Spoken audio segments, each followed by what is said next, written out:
Hello, hello. My name's Kristen. Today we are learning how to do a vinyasa properly. So you may have heard this term, vinyasa yoga, vinyasa flow. You may be wondering what the heck does it mean? Vinyasa is the actual sequencing that refers to three separate movements. So the first one would be chaturanga, or the push-up. The second one is upward facing dog. And the third one is downward facing dog. So if you go to a yoga class and you hear the instructor say, take your vinyasa, those are the three movements that they're typically referring to. So we'll start off by making sure our down dog is the correct measurement. And the way that we do that is by getting into a plank position. So you're going to get into a plank position.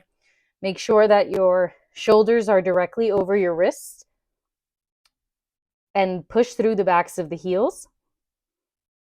And then to come into down dog, just bend the knees as you send the hips up and back. And this should be the length of your perfect down dog. As you inhale here, we'll come forward into that plank. And now we'll start with the Chaturanga modification. If you can't do a full Chaturanga, drop the knees to the mat. You should still be in that push-up position. And as you drop down halfway, you want to shift the weight forward so that your wrists are slightly behind your shoulders, and drop down halfway, gluing the elbows to the rib cage. And then push up through your hands.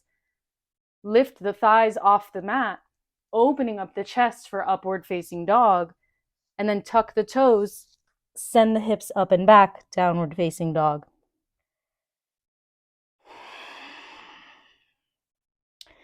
So I'm just going to pause here to talk for a moment about the modifications. Depending on who you ask, some instructors will tell you don't modify, don't drop the knees, just do the push-up however that looks for you. But from my experience, I've seen a lot of people whose elbows are coming all the way out and they start to compensate with the shoulders, and we don't want to injure them.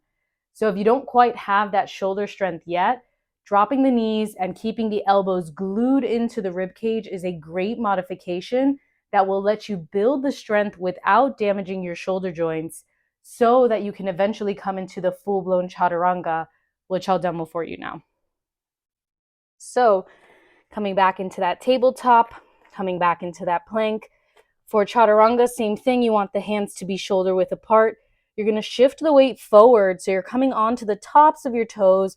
The shoulders are over the wrist, belly pulled in nice and tight. As you exhale, lower down halfway.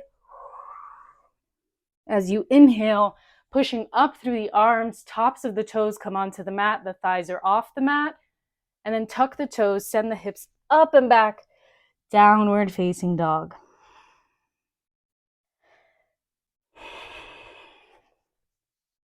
And that is a vinyasa. If you have any questions or comments, go ahead and leave them in the comment section for me. I'll try to respond to them. Hope you have a wonderful day and hope this was helpful.